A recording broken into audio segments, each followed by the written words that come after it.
Lecture à la lampe de poche. La lampe de poche, je l'ai mise là, juste derrière. Un supplice plus odieux encore que tous les autres exista pour lui, le bruit, qui tuait tout sommeil, tout repos, toute réflexion.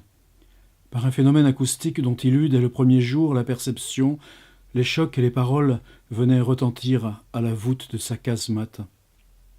Le factionnaire, placé sous sa fenêtre, était relevé toutes les demi-heures avec grand fracas de qui-vive, de montée et de descente de la plateforme pour changer aussi les sentinelles.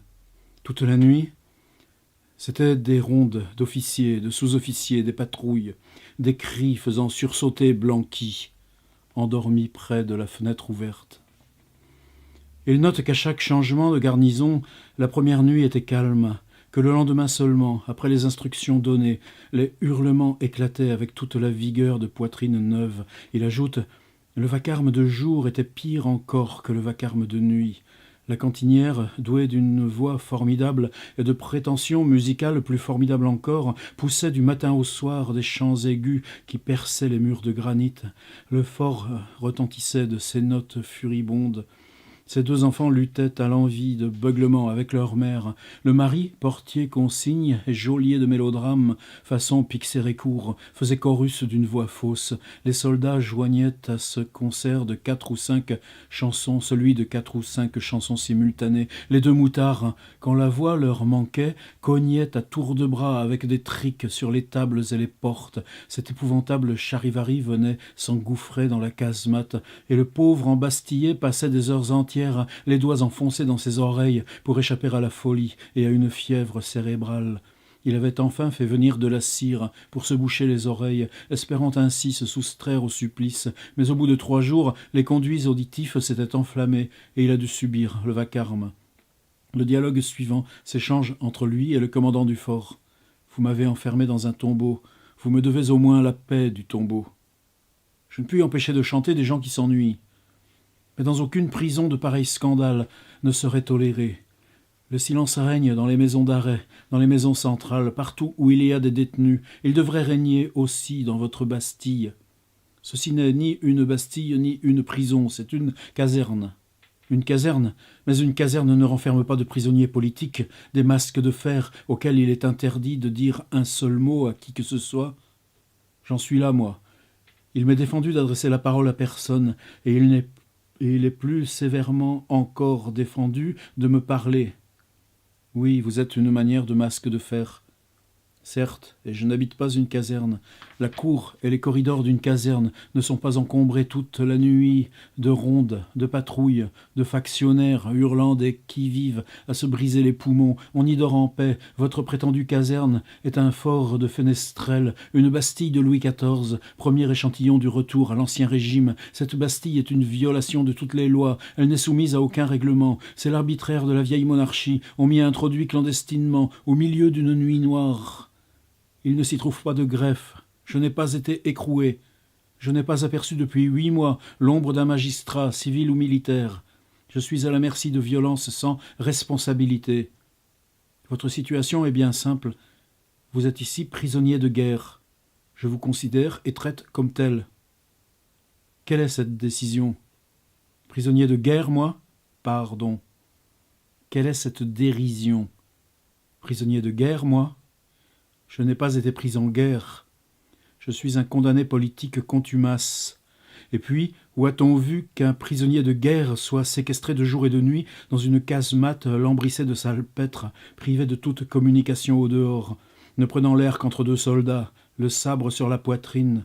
Depuis quand, dit-on à un prisonnier de guerre, à la première apparence d'un secours extérieur, vous serez fusillé et on ne livrera que votre cadavre? Bastille de l'Ancien Régime, le fort du Taureau inaugure la restauration des Bastilles. Du moins, l'Ancien Régime nourrissait les prisonniers. Tenir une rubrique de lecture sur le web, pourquoi pas? Et des beaux livres, j'en reçois même des choses qui font vachement plaisir. Hier matin, dans la boîte aux lettres, il y avait quoi? Claude Ponty. Quelques jours avant, qu'est-ce qu'il y avait? Écoutez ce titre. Comment rester immobile quand on est en feu? Magnifique truc graphique, des éditions de l'Ogre qui ont aussi publié récemment Fabien Clouette, Marie Connet, Cordélia en guerre. des Lyonnais qui font un drôle de boulot. Qu'est-ce que j'ai aussi? Des Nantais. Là, je suis dedans, mais je ferai un truc aussi. Spinoza en Chine. Quelle idée, aller avec Spinoza en Chine. Il y en a de la Chine, tout ça. Marc Perrin, Spinoza in China, édition Dernier Télégramme. Il y a des trucs majeurs qui sortent, et puis on peut toujours rentrer dans les vieux livres. Tiens, qu'est-ce que je lis en ce moment? Tous ces fragments de Bolaño qui s'appellent Envers, merveilleux aussi. Mais en même temps, putain merde, on a la poisse, quoi. À quoi ça sert? Si c'est évidemment s'enfuir, on peut, on a toutes nos bibliothèques pour s'enfuir, et heureusement qu'on a ça. Simplement, à quel moment lire, ça peut être du combat, et à quel moment, ce qui serait peut-être nouveau en ce moment, c'est quoi? C'est à quoi ça sert à rien le combat? Merde, où on en est par rapport à cette nuit qui nous entoure, et puis à ces réponses idiotes faites à la nuit, à cette arrogance de pouvoir quand ça finit pas de s'écrouler, et puis en même temps, elle nous demande quand même d'aller voter pour lui, parce que sinon ce serait pire. C'est quelque part, bon, c'est quand même l'horizon qui se délite. Alors, où sont les livres qui permettent de tenir? Ben, là, moi, je réponds Blanqui. Vous savez cet aphorisme de Walter Benjamin, qui fait bon relire en ce moment aussi, ou ouvrir tout le temps, mais enfin bon, Benjamin c'est tout le temps, depuis 30 ans. Pourquoi ne se révolte-t-il pas? Lui, il s'arrête là, ça lui suffit. Il y a aussi cette figure de l'Angelus Novus de Klee. Vous savez, cet ange projeté par le futur, par une espèce d'explosion de désastre. Simplement, il y est projeté le dos, comme ça, qui s'en va dans la nuit. Ça, c'est Benjamin. Moi, c'est Benjamin qui m'a amené à Blanqui.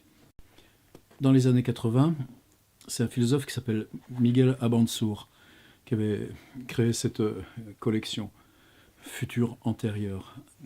Et derrière ce slogan, vous arrivez à lire: l'anarchie régulière est l'avenir de l'humanité. Maintenant le livre.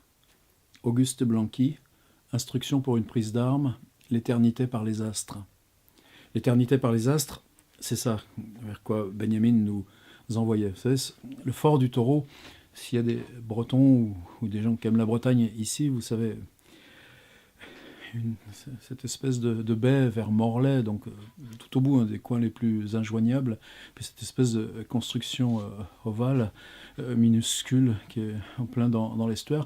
Et aujourd'hui, ça appartient à la DRAC, aux affaires culturelles. Dans cette fin du 19e siècle, c'est là qu'on enferme Blanqui pour ses tout derniers jours. Blanqui qui a connu la Révolution de 1830, qui a connu la Révolution de 1848, et puis après, chaque fois, le Bagne, le Mont-Saint-Michel, et puis Belle-Île-en-Mer, et puis donc le Fort du Taureau, et puis chaque fois, retour à Paris, la ville, la foule, et en même temps, dans ce grouillement, la question posée sans arrêt du politique, la question de être à contre du romantisme, se révolter, conduire ou aider ou pousser ou emporter ou contribuer modestement à ce qui fait cette dignité tout le temps de l'homme debout, et puis en même temps ça rate et ça rate et ça rate, et à chaque fois à qui on le fait payer, des gens comme Barbès, et puis lui, Louis Auguste Blanqui. Et au château du Taureau, il y a cet écrit qui sort, donc c'est une espèce... Qu'est-ce qu'il peut voir? Le ciel, à l'œil nu, il n'y a rien d'autre. Contemplation de tout ce qui se multiplie de lumière. Et puis donc sur cette réflexion sur l'infini, et puis si au bout de l'infini, il y a un autre infini, puis encore un autre infini, qu'on puisse milliarder à l'infini, ça c'est la formule de Blanqui, eh bien il y aura un endroit où non seulement il y aura une planète comme la nôtre, nous c'est là un petit peu où juste on commence à revenir, mais une où le destin aurait été exactement comme la nôtre, une où l'histoire aurait pu se faire, milliardons, exactement comme là où nous on est rendu. Et puis dans celle-ci, la révolution, elle aurait réussi. Voilà la vengeance ultime de Blanqui dans ce texte qui s'appelle L'éternité par les astres, que maintenant on trouve facilement sur n'importe quelle plateforme de téléchargement gratuit, mais je vous assure que dans ces tout débuts des années 80, quand Abanzour a republié, qu'est-ce qu'on était fiers d'aller se le procurer. Et ce qui est bizarre, c'est que 100 ans après, on a toujours l'impression, enfin presque plutôt 150 ans après, que le destin de Blanqui est toujours sous une espèce de chape. La chape, les lettres ne sont pas rééditées, ces textes même, on a pas mal de collections. Moi, autrefois, je collectionnais ça chez les bouquinistes, le merveilleux travail d'un gars qui s'appelait Maurice Domanger. Mais toutes les tentatives se sont cassées la gueule une à une. L'édition, ça l'intéresse pas, on a autre chose à faire, il n'y a pas de cul. Alors il y avait ce livre légendaire, L'Enfermé, Gustave Geffroy. Gustave Geffroy, vous savez, c'est un type qui écrit sur l'art. En même temps, c'est un type qui, précisément, écrit sur l'art parce que dans son temps, cette espèce de plein de trucs comme ça, un passionné de Baudelaire, un gars qui a écrit sur Constantin Guy, c'est le type sur lequel Baudelaire fait ce texte un petit peu culminant qui s'appelle Le peintre de la vie moderne. Et Geffroy, en même temps, espèce cloisonné comme une espèce de journaliste de luxe. Alors qu'en même temps, précisément, c'est ça qui change, ce type-là. Si je veux intervenir, comment je me sors de la routine, du petit roman à 2 balles? Eh bien, Geffroy, il a trouvé ce truc-là. Allons faire ça. Où ils sont les gens qui réfléchissent et les gens qui inventent. Et puis, dans ce parcours, lui revient à la figure de Blanqui et fait une biographie de Blanqui. C'est pas simplement une biographie. Ce qui est bizarre pour moi, c'est comment j'ai jamais pu lire le livre de Geffroy sur Blanqui sans penser à Baudelaire. Baudelaire, biographie impossible. Donc, à un moment donné, aller chercher qu'est-ce qui en serait le plus exact équivalent. Ces espèces de petites silhouettes minuscules qui sont capables de faire capoter des mondes. Baudelaire, c'est dans la langue. Et Blanqui, lui, c'est quand il rentre dans un de ces clubs en 1830, comme ça, de retour de la barricade, et qui prononce cette parole, peut-être même apocryphe, mais accordons-la lui, enfoncer les romantiques. Bio de Blanqui. Ça vous intéresse? Non, qu'est-ce qu'on en a à foutre? Ouais, mais en même temps, prenez par exemple, qu'est-ce qu'il fait Geffroy? À un moment donné, il part 4 pages sur l'intitulé de tous ces clubs politiques dans ces périodes comme ça de l'avant 1830. On a une espèce de création verbale formidable. Qu'est-ce qu'il prend? La description de Paris. Il le connaît, Paris, parce que lui, Paris, il l'a appris par Baudelaire. C'est le Paris, justement, cette question tout le temps, comment l'insurrection refabrique le portrait de la ville. Aussi bien par Mérion, Constantin Guy aussi, que tout ça. Et ça, Geoffroy, c'est une espèce aussi, Geffroy, pardon, c'est une espèce j'allais dire de soulèvement de Paris. Paris qui se soulève, on connaît. Mais ressoulever la ville, la présenter comme ça. Et à ce moment-là, celui qui la soulève, celui qui fait que ce soir-là, non seulement il y aura des barricades, mais qu'on saura s'en servir et qu'on saura organiser la prise d'armes, et la prise d'armes violente, toujours ce texte de Blanqui, instruction pour une prise d'armes, et relire un petit peu ces questions du droit à la violence, de la question de la réponse à la violence. Là encore, aujourd'hui, est-ce que ça ne mérite pas que ce soit peut-être un petit peu ça notre méthode de recul, notre méthode pour afficher un peu de pensée? Non, on n'a pas à mettre notre pensée en leçon par rapport aux autres, mais du moins leur dire, bon, on a le droit à l'écart, on a le droit de ne pas être d'accord, on a le droit au non consensuel, on a le droit à ce qui est justement ce qu'on porte en nous-mêmes, de tous ceux qui ont été là avant nous et qui ont construit ça aussi. Pas l'utopie. L'utopie, il y a longtemps qu'on est dans les notions d'utopie négative, tous ces trucs-là. Mais juste ça. Les vieux schémas, non, marre. Et c'est ça qui fait Gustave Geffroy dans cette espèce de ponctuation majeure. Et Paris qui serait ponctué immédiatement par ces figures de bagne, de prison et d'isolement. C'est-à-dire, il n'y a rien d'autre qui existe entre la foule et l'insurrection parisienne. De toute façon, ça a été ça, la vie de Blanqui. Et puis, de l'autre côté, l'arrivée au Mont-Saint-Michel. Et puis, dans cette espèce de pointe émergée, comme ça, glacée, comme la visite aujourd'hui encore est toujours si passionnante. euh, ces espèces de cages en bois et en fer, et comment on traite les bons hommes là-dedans. Et idem, cette espèce de bagne. Des bagnes, il y en a de l'autre côté des mers. On en verra Louise Michel de l'autre côté de la mer.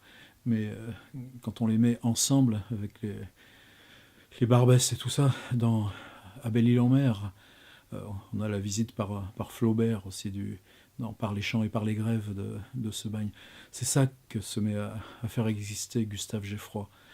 Construction d'homme, mais une construction d'homme qui est la construction de nous tous à notre intersection du siècle. Qu'est-ce qu'ils avaient, les artistes, les Baudelaire et tout ça? Il y a le poème qu'on met en avant, ou Delacroix, la peinture, Courbet, non, la remontée vers les sources. Et Blanqui, qu'est-ce qui change, lui? Son art, c'est faire basculer le monde. C'est ça le livre de Geffroy. Alors l'enfermé, c'était une sacrée course. On le trouvait chez les bouquinistes, on le payait assez cher. Je crois que c'était autrefois dans les 350 francs. J'en ai acheté plusieurs parce qu'il m'est arrivé de l'offrir. On le trouvait dans un espèce de joli petit coffret toilé, ce qui fait que le livre n'a pas de reliure. En plus, le mien est à moitié complètement démoli du temps de Publi.net, justement comme c'était indisponible. Je l'avais scanné page à page, du coup, vous voyez, il est complètement bousillé. Mais bon, ça tombe bien parce que je m'étais arrêté au premier tome. De toute façon, ça avait tellement peu de diffusion, malgré l'ami Hervé Janet qui avait fait un très beau texte pour l'introduire. Mais bon, ça c'était mon enfermé à moi. Ça fait partie des quelques livres que je vénère le plus dans ma bibliothèque. Rééditer ça, ouais, on n'a pas manqué d'essayer de taper aux portes et puis de dire l'intérêt. Vous savez comment on est regardé dans ces histoires-là. Et bien finalement, c'est à ça qu'il aura servi mon premier tome numérisé sur Publi.net, qui doit continuer d'ailleurs de le vendre, mais je pense pas qu'ils aient fait le tome 2. Qui c'est celui-là? Lamourier. À Coiraz, au-dessus de Nice, prenez les montagnes, je sais pas, je suis pas allé.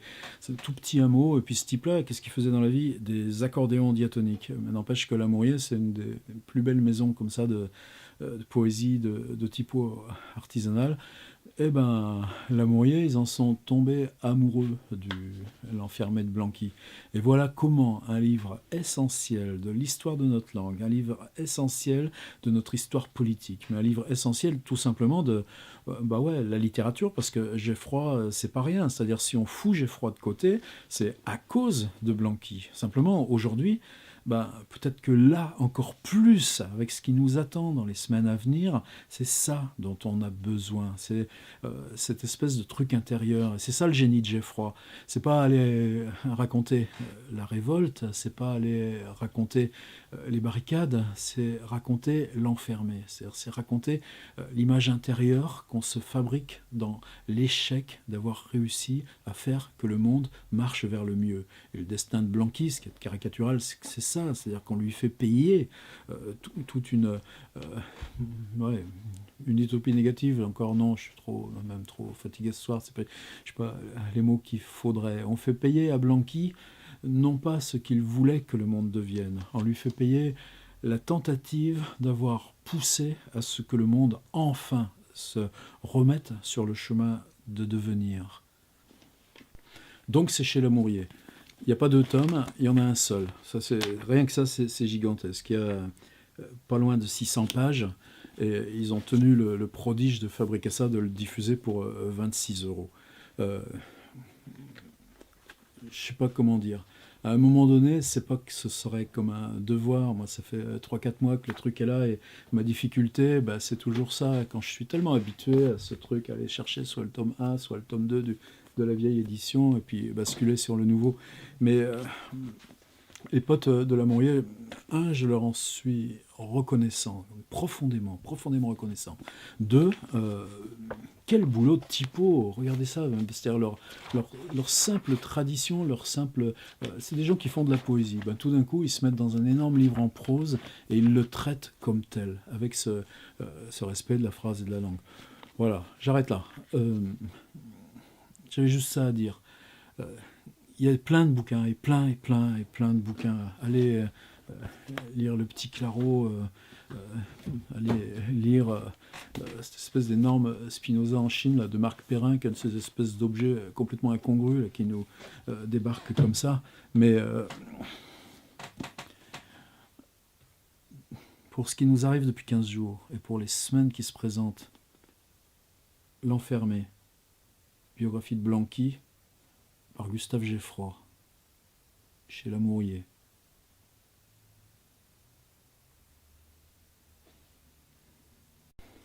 C'est tout.